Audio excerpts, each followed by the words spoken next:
अब बहुत लोग सवाल ये भी पूछते हैं, तो माँ हमारी गरीबी का क्या होगा?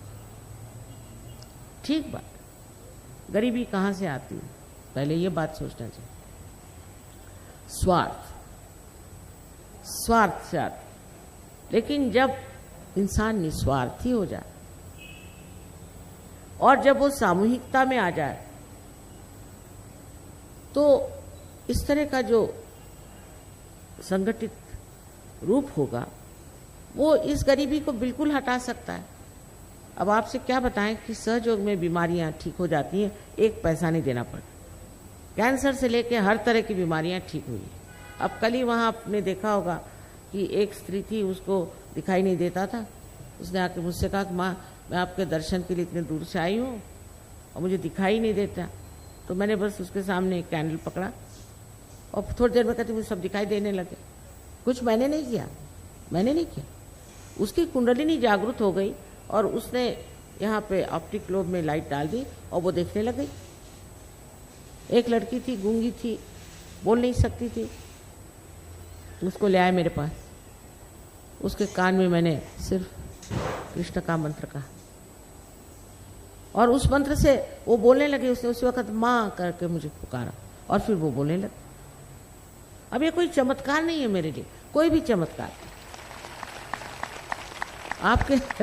आपके लिए चमत्कार हो गया, ये कोई चमत्कार की बात नहीं। देखिए, ये जो कुंडलिनी है ना, ये जब जागृत होती है तो ये जो 6 चक्रों में से गुजरती है और इन 6 चक्रों में से गुजरते वक्त ये आपके चक्रों को पूरी तरह से प्रकाशित करती है और उसके अंदर उसकी ऊर्जा, उसकी एनर्जी भर देती है।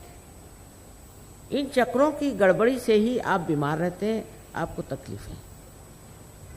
और जब ये कुंडलिनी उड़ गई तो फिर क्या कहने, फिर सभी चीज ठीक हो गई, सभी मामले ठीक हो जाते हैं। और इस तरह से हजारों लोग ठीक हो गए। और कोई अगर शैतानी करके आए तो नहीं ठीक होता, पता नहीं क्यों। कुंडलिनी बहुत जानती है, ये आपकी माँ है, हर एक की अलग अलग माँ है। और जैसे टेप रिकॉर्डिंग होता है उस तरह से आपके बारे में हर एक चीज वो जानती है। और अगर आपके अंदर नम्रता है तो कुंडलिनी चढ़ के सारे काम ठीक। कितने ही लोग सहयोग से ठीक हो गए, ये सच बात है, ये झूठ बात है। किंतु ठीक होने के लिए सहयोग में ना आई, पार होने के लिए आई, वो अच्छा है। पार होते ही आपकी बीमारियां भी ठीक हो जाए। अनेक तरह के रोग ठीक हो गए, बच्चे नहीं होते थे उनको बच्चे हो गए, बहुत से इस तरह की बीमारियां कि जिनका कोई इलाज नहीं है, ऐसी बहुत सारी बीमारियां सहयोग से ठीक हो जाए। अब अपने यहाँ ये किसानों का देश है। कितने लोगों से बताया कि भाई सहयोग से, वाइब्रेशन के पानी से अगर आप अपनी खेती करिए, आप लोग सहयोग में आ जाइए तो आपकी खेती 10 गुना बढ़ सकती, पर कोई सुनते ही नहीं। कौन से कृषि विद्यालय के लोगों ने भी इतना उस पर रिसर्च किया और खबर करी कि भाई ऐसा रिसर्च हुआ है, देखो। यहाँ तक कि ऑस्ट्रिया से एक बड़े मशहूर आए थे यहाँ पर, डॉक्टर हमीद, और वो यूएनओ में पहले एडवाइजर थे। उन्होंने भी एक्सपेरिमेंट्स करके सबको समझाया, पर पता नहीं क्या बात है, किसी की खोपड़ी में जाता नहीं, जैसे कि कोई उल्टी खोपड़ी बैठी हुई है। अरे भाई, इससे खेती करो। खेती करने से देखो, आपको 10 खेत दिखाई दे और उसमें से एक हरा भरा खेत हो तो जान लीजिए यह किसी न किसी सहयोगी का। हर चीज में, पशुपालन में हमने देखा है, इन्होंने एक्सपेरिमेंट्स किए और बताया कि एक गाय करीबन 10 किलो तक दूध दे सकती है।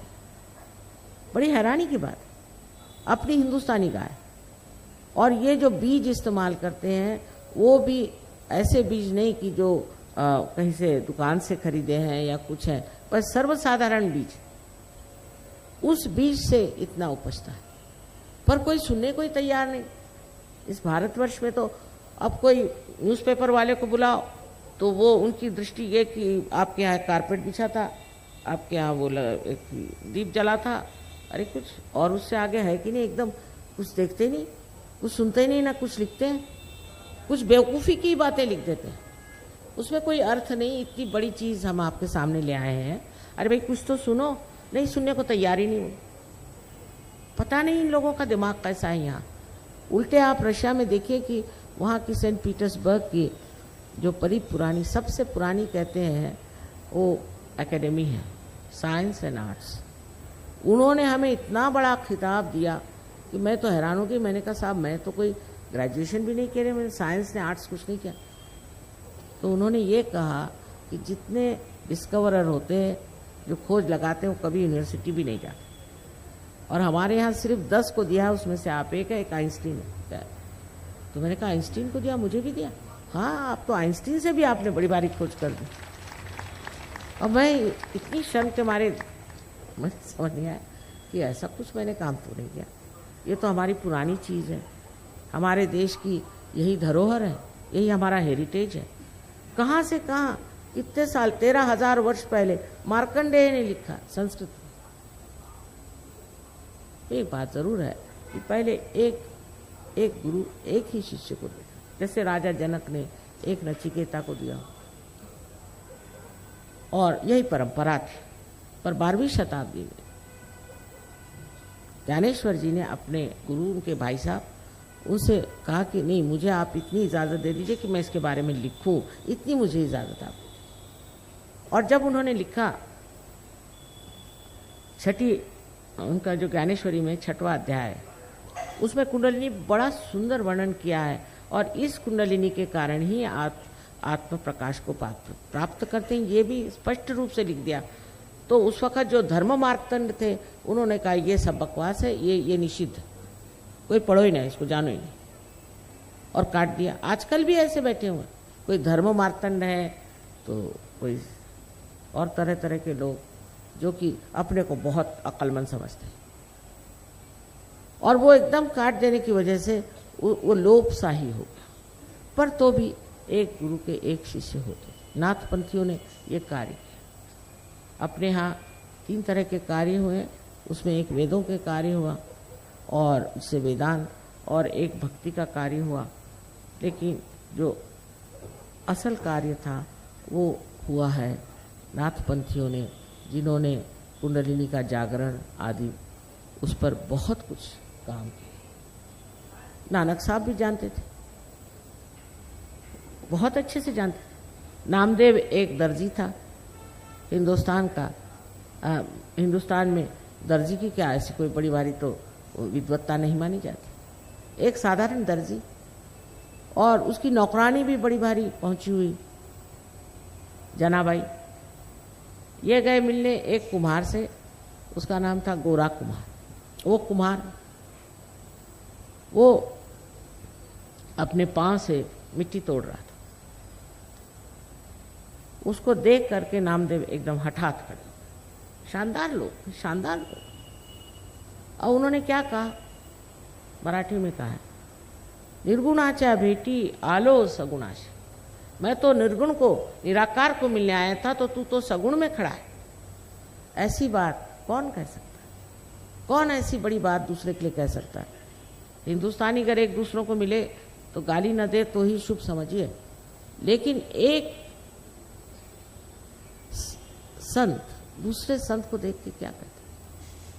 क्या कहता है कि तू तो साकार में निराकार खड़ा हुआ है। फिर वो गए पंजाब। पंजाब में नानक साहब ने पहचान लिया, तो बहुत बड़ी हस्ती थी। उन्होंने उनको कहा कि ठीक है, आप पंजाबी सीखिए और पंजाबी में लिखिए, और इतनी बड़ी किताब लिखी है उन्होंने पंजाबी में, और गुरु ग्रंथ साहब में भी उनके बहुत से ये है। अब ये पहचान, ये समझ, ये सिर्फ संतों को ही आ सकती। ये आँख और ये सूक्ष्म दृष्टि, ये सिर्फ संतों को आ सकती। सहज के बाद इतना परिवर्तन इंसान में हो जाता है। लेकिन मैं बहुत सी बातें इसलिए नहीं कहूँगी, आधे लोग उठ के चले जाएंगे। माने कि शराब छूट जाती बिल्कुल पूरी तरह से। सबों ने कहा कि शराब मत पी। मोहम्मद साहब के ज़माने में उन्होंने कहा शराब मत पियो, लेकिन सिगरेट तब नहीं थी। तो नानक साहब आए उनकी जगह, उन्होंने कहा भाई सिगरेट भी मत पियो। लेकिन ये सब कहना मात्र कहना है, नहीं तो आप जाइए लंदन में तो दिखाएंगे आपको कि उनका कितना बड़ा पब है, घर के अंदर पब खोले हो। ऐसे तो अंग्रेज भी नहीं करते, वो भी कहीं अलमारियों में रखते हैं, पर ये तो सामने ही जाइए तो पब पब। ये जो चीज़ आ गई है कि जो उन्होंने कहा, जो उन्होंने बताया, उसका परिपालन करना बहुत मुश्किल हो गया लोगों। कोई करते हैं, कोई छिपके करते हैं, कोई आधा करते हैं, कोई ज़्यादा करते हैं, क्योंकि उनके अंदर वो शक्ति नहीं, समर्थ नहीं। पर सहयोग में आप समर्थ हो जाते। ऐसे समझ लीजिए कि अगर मेरे हाथ में एक सांप है और मैं बहुत ज़िद्दी औरत हूँ और आप कहें कि आप बहुत ज़िद्दी हैं, तो मैं तो कभी न मानूं। और फिर कितनी भी चापलूसी करके आप कहें कि साहब ये सांप हाथ में है, आप इसे छोड़ दीजिए, मैं कहूँगी नहीं, ये तो रस्सी, अंधेरे में बैठी हूँ ना, तो ये रस्सी है, उसी पे जिद कर रही हूँ कि ये तो रस्सी है, ये तो रस्सी है। अंत में जब सांप काटेगा तभी पता चलेगा ये सांप था। लेकिन जब जरा सा प्रकाश आ जाए तो फट से छोड़ देंगे, फट से चीज़ छूट जाती। इसी तरह से जो हमारे अंदर हमें नाश करने वाली जो चीज़ें बैठ गई, वो पूरी तरह से छूट जाती। मनुष्य एकदम स्वच्छ। हाँ, एक बात और बताएं कि अपने शहनाई के जो बड़े मशहूर शहनाई नवाज हैं, आप तो जानते हो, बिस्मिल्लाह खान साहब, वो एक बार आए थे हमारे यहाँ प्रोग्राम में, तो देखने लगे सब सहयोगी बैठे हुए हैं, तो कहले माँ इनको तो आपने खालिस कर दिया, ये तो खालिस हो गए। हाँ, मैंने कहा देखो खालिस हो। तो मैंने कहा ये क्या खालिस्तान बना रहे, मुझसे पूछते। मैंने कहा आप जाके उनसे पूछो, मुझसे क्या पूछ रहे हो, किसका खालिस्तान बना रहे हो। खालिस का मतलब है निर्मल, शुद्ध। जब आप शुद्ध हो गए, ये बात उन्होंने कही थी कि तुम शुद्ध हो जाओ। और सिखों पे तो बड़ी ही मेहनत की है। ऐसे ही मुसलमानों की बात, मुसलमानों से कहा गया था कि कियामा नाम की एक बहुत बड़ी क्रांति की व्यवस्था की गई। जब कियामा आएगा तब आपके हाथ बोलेंगे और आपके खिलाफ शहादत देंगे, साफ कहा गया। वो कहा गया, ईसा ने कहा है, बहुत कमाल की बात है, दाउ शैल्ट नॉट हैव अडल्टरस आइज। बताइए कितनी बड़ी बात। और मुझे दिखा दीजिए इन लोगों में से किसकी आंख साफ और शुद्ध और निर्मल है, मिलेंगे नहीं। वजह ये, उसमें किसी को दोष देने की बात, वजह ये है कि वो शक्ति अंदर नहीं। जब वो शक्ति अंदर आ जाती तो आदमी निर्भय होकर के, निर्भय या निर्गुण गाता है। चारों तरफ से इस देश में आप देखिए तो न जाने कितनों ने इतना महत्वपूर्ण कार्य किया है। अब ध्यान कैसे करना, सोचे ध्यान कैसे करना। सवेरे उठ पहले नतमस्तक होके अपने को अपने हृदय में नत कर, पहली चीज है नत करना है। Humble down yourself. किसी ने ये सोच लिया कि मैंने बहुत पा लिया या मैं बहुत कुछ बड़ा भारी संत साधु महात्मा हूं, तो समझ लीजिए वो गया, सहयोग से गया। अत्यंत नम्रता पूर्वक अपने हृदय की ओर ध्यान करके नतमस्तक होके फोटो के सामने दोनों हाथ करके शांति पूर्वक परमिशन लेकर के बैठे। बात बात में क्षमा मांगनी पड़ती है, तो उस वक्त भी क्षमा मांग के कि हमसे अगर कोई गलती हो उसे माफी करके ध्यान में आज हमें उतारिए। इस तरह की प्रार्थना करके जिन्हों से हमने वैर किया है सबको माफ कर देते हैं, और हमने अगर किसी से बैर किया उसके लिए तुम हमें माफ कर दो। अत्यंत पवित्र भावना मन में ला करके और आप ध्यान में जाएं। आंख बंद करके और थोड़ी देर ध्यान करें। आप कितने मिनट करें इससे कोई मतलब नहीं होता, यह सवाल पूछना बहुत गलत बात है। आप 5 मिनट करिए और चाहे 10 मिनट करिए। 5-10 मिनट एकाग्रता से आप ध्यान करें।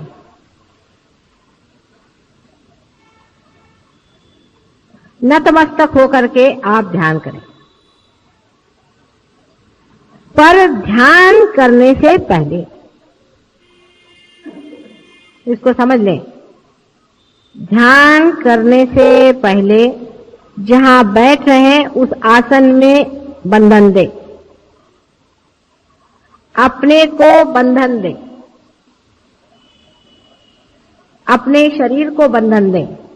7 मर्तबा अपने शरीर को बंधन दें, स्थान को बंधन दें, फोटो को बंधन दें। ये तो हो गया मैकेनिकल बाहर करने का, क्योंकि कुछ लोग तो यूं कर लेते, हो गया काम खत्म। ऐसी बात नहीं। विचार पूर्वक अत्यंत श्रद्धा से, जिस तरह से पूजा में बैठे हैं, अत्यंत श्रद्धा से मौन रख के और बंधन दें। उस वक्त में ये नहीं कि जैसे पूजा में लोग कहते हैं भाई वो ले आओ, ये ले आओ, इस तरह से। और उसके बाद अपने मन को बंधन दें। अब मन कहाँ होता है? आपने आज तक मुझसे नहीं पूछा कि मां मन कहाँ होता है। मन यहां होता है, यहां उसकी शुरुआत है। माने विशुद्धि चक्र और आज्ञा चक्र को बहुत जबरदस्त बंधन दे, मन को बंधन देना है। और ये विचार करें कि हम प्रभु तेरे ही बंधन में रहे, हमारे ऊपर कोई बुरा असर ना आए, अत्यंत नतमस्तक होकर के। और उस वक्त में यह सोच के कि हम साक्षी हैं और सब चीज से हम अलग हट करके हम निर्मल हैं, उस चीज से हम उससे अछूते हैं। सब चीज से अपने को हटा करके और अब आप बैठ रहे हैं। आप ऐसा प्रयत्न रोज करें, आपको इसी की एक प्रकार से आदत लग जाएगी। अत्यंत श्रद्धा पूर्वक ध्यान करें सवेरे का समय, चाहे 10 मिनट और चाहे आधे घंटे, उसका कुछ फर्क नहीं पड़ता। ध्यान करते वक्त में कुछ हाथ ऊपर नीचे मत करिए। ध्यान करते वक्त में सिर्फ फोटो की ओर दृष्टि रखते रखते आंख को बंद कर लें और कोई हाथ पैर घुमाने की जरूरत नहीं। उस वक्त कोई सा भी चक्र जो खराब हो, उस चक्र की ओर सिर्फ दृष्टि करने ही से वो चक्र ठीक हो जाएगा। क्योंकि उस वक्त मैंने कहा है कि गति ज्यादा रहती है सवेरे के टाइम। अब पहले तो अपने चक्र वगैरह शुद्ध हो गए, उसके बाद अपने आत्म तत्व पर विचार करें या अपने आत्म तत्व, आत्मा की ओर चित्त ले जाए। आत्मा कहाँ होता है? किसी ने मुझसे ये भी नहीं पूछा आज तक कि मां आत्मा कहाँ होता है। आत्मा हमारे हृदय में होता है, लेकिन उसकी सीट जो है यहां सहस्त्रार के ऊपर में होती है। तो इसलिए मैंने कहा था कि हृदय में नतमस्तक हो और चित्त जो है सहस्त्रार की ओर ले जाके आत्मा के ओर समर्पित हो। विचार से ही आत्मा की ओर समर्पित हो। आत्म तत्व का इसेंस क्या है? आत्म तत्व जो है वो पवित्रता है। पूरी निर्मल पवित्रता कहिए, उसके ओर नजर करें। वो पूर्णतया अलिप्त है, किसी चीज में लिप्त नहीं। जो भी चीज आपसे लिपटी हुई है उसी के कारण आप आत्मा से दूर हैं। आत्म तत्व का विचार करें। और ये आत्म तत्व प्रेम है। अनेक बार इसका विचार करें, बहुत बड़ा विचार है। आत्म तत्व प्रेम है। बहुत अनेक धर्म संसार में संस्थापित हुए, लेकिन उसमें प्रेम की व्याख्या कोई कर नहीं पाया। इसके कारण उसके अनेक विपर्यास हो गए। प्रेम की व्याख्या नहीं हो पाती, लेकिन प्रेम वही शक्ति है जो आपके हाथ से बह रही है। वही चेतना है जिसे लोग चेतना के नाम से जानते हैं, लेकिन ये नहीं जानते कि ये प्रेम है। चेतना को वो ऐसी शक्ति समझ लेते हैं जैसे बिजली और पंखा है। नहीं, आत्म तत्व प्रेम है। एक शब्द आप प्रेम कहते ही साथ आपके अनेक बंधन टूट जाए। जितना झूठ है, असत्य है, वो प्रेम के विरोध में है। अगर आप किसी को डांटते भी हैं और उसको सत्य बता रहे हैं तो आप प्रेम कर रहे हैं।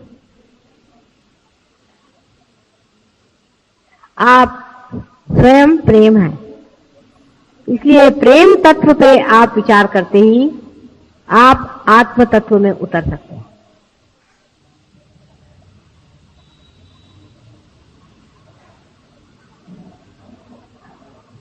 ध्यान में कोई सा भी एक विशेष विचार नहीं लेने का, लेकिन अब आप कह सकते हो हैं कि मैं वही प्रेम तत्व हूं, मैं वही आत्म तत्व हूं, मैं वही प्रभु की शक्ति हूं। आप इसे कह सकते हैं। इस तरह से 2-3 बार कहते ही आप आशीर्वादित होंगे, क्योंकि आप सत्य कह रहे हैं। आपके अंदर से वाइब्रेशन जोर से चलने लगे। अब रोजमर्रा के जीवन में क्या करना चाहिए?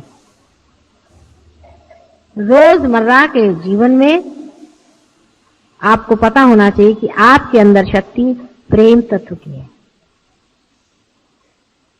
आप जो भी कार्य कर रहे हैं, क्या आप प्रेम में कर रहे हैं या दिखाने के लिए कर रहे हैं कि आप बड़े भारी सहयोगी हैं? हम अगर कभी किसी को कोई बात कहते हैं या डांटते हैं तो हम देखते हैं कि दूसरे दिन वो आकर के सहयोगियों में बैठ करके हमें गालियां देते हैं लोग, और उसके बाद कहते हैं कि हमारे वाइब्रेशंस क्यों चले गए। तो इस तरह की अगर आप मूर्खता करते हो तो बेहतर है कि आप लोग सहयोग में नहीं आए। सहयोग में वही आदमी आ सकता है और चल सकता है जो कुछ लेना चाहता है। उसको देने का कोई भी अधिकार नहीं है, उसको लेना ही है हमसे। वो अगर देना चाहेगा, उसकी वो शक्ति जब हो जाएगी तो बहुत ही बढ़िया चीज हो जाएगी। लेकिन आप तभी दे पाते हैं जब आप ले पाते हैं। इसलिए पहले लेना सीखिए। हमारे अंदर क्या दोष है? रोज के जीवन के इसमें आप देखते चले कि हम क्या चीज दे रहे हैं। हम प्रेम दे रहे हैं। क्या हम स्वयं साक्षात प्रेम में खड़े हैं? हम सबसे लड़ते हैं, सबसे झगड़ा करते हैं, सबको परेशान करते हैं और हम सोचते हैं कि हम सहयोगी हैं। इस तरह की गलतफहमी में नहीं रहना। अपने साथ पूर्णतया दर्पण के रूप से रहना चाहिए। माने अपने को पूरी समय देखते रहिए। समझ लीजिए हमारे माथे में कोई चीज लग गई तो आप बताएंगे माता जी आपके सर में कुछ लगा, इसको पोंछ लीजिए।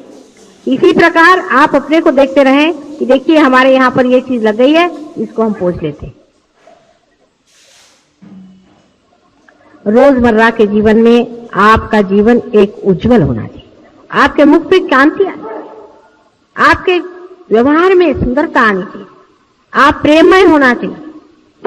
छूट के जैसे अगर आप बिल्कुल ही रसहीन हो तो आप सहयोगी नहीं, ये आपको पता होना चाहिए। जबरदस्ती के आप सहयोगी बने हैं, वो भी हम आपको चला रहे हैं इसलिए आप बैठे हुए हैं, नहीं तो हमें आप माफ कर दें और आप सहयोग में ना आए। थोड़े दिन में आप खुद ही निकल जाएंगे। इस तरह के लोग जिनमें प्रेम नहीं है, जो अपने को सोचते हैं कि हम बड़े बढ़िया आदमी हैं और बड़े कमाल के आदमी हैं और ये है वो है, वो बिल्कुल सहयोग के लिए व्यर्थ है। ऐसे लोगों को चाहिए कि जाएं दूसरे गुरुओं के जूते खाएं और वहां रहें। यहां पर सहयोग में आप परमात्मा के एक इंस्ट्रूमेंट बनने आ रहे हैं। अत्यंत नम्रता आपके अंदर होनी चाहिए, अत्यंत नम्रता। आपको घमंड छोड़ना चाहिए। लोग कहते हैं कि संन्यास लेना चाहिए, मैं कहती हूँ पहले घमंड से आप संन्यास लीजिए, क्रोध से आप संन्यास लीजिए, कपड़ों से नहीं लीजिए। कपड़े उतार देने से कोई संन्यास नहीं होता है। संन्यास का अर्थ होता है अपने क्रोध, काम, मोह, मद, मत्सर आदि षट्रिपुओं से एक संन्यास लेने को ही संन्यास कहते हैं। संन्यास्त ऊपरी संन्यास की बातचीत नहीं है। तो अपने रोज के व्यवहार में अत्यंत शांति से, सबसे प्रेम से व्यवहार करें। अपने बाल बच्चे, घर वाले, इनसे सबसे सहयोग की बातचीत करें, सहयोग पर विवरण करें। अपने दोस्त बदलिए, अपना उठना बैठना बदलिए। ये आपके रिश्तेदार हैं, ये आपके सगे हैं, इनसे बातचीत करें, इनसे बोलें, और ये लोग आपको बताएंगे कि हम लोग एक नई दुनिया में आ गए और हमारे पास एक नए वाइब्रेशन है। जब भी आप सफर करें, कहीं बाहर जाएं, किसी गांव जाना है, ये बता रहे थे अभी राहुरी से आए कि हम अपने साथ में जैसे सब लोग लेकर चलते हैं चीजें अपने ट्रैवलिंग की, वैसे हम अपने साथ में थोड़ा सा तीर्थ, वो मेरे पैर के पानी को तीर्थ कहते हैं, तीर्थ और कुंकू और ये सब वाइब्रेटेड हम लेके चलते हैं। रास्ते में कोई आदमी बीमार दिखाई दिया, चलो उसको तीर्थ पिला दिया। कोई आदमी ने धर्म की चर्चा की, उसको फोटो दिखा दिया, देखो भाई ये माता जी है और तुम चाहो तो उनको पार कर सकते। जहां जो आदमी मिल जाए वो अपने साथ रखे रहिए। अच्छा चलिए आपको हम कुंकू लगा देते हैं, देखिए आपको कैसे लगता है, ये हमारी माता जी। पूरी समय दिमाग इधर उधर दौड़ता रहे कि सहज योग को किस तरह से हम प्लावित अपने जीवन से कर सकते हैं। उसी समय आप देखिए कि आप बहुत गहरे उतर सकते हैं। लेकिन कुछ लोग ऐसे हैं कि सहज योग में सिर्फ ऐसे आते हैं जैसे मंदिर में आए चले गए, और फिर उसका दुष्परिणाम हमेशा आएगा। यहाँ पे ऐसे लोग हैं अभी बैठे हुए कि जिन्होंने जब से सहज योग से पार हुए हैं तब से कोई उनको एक बीमारी नहीं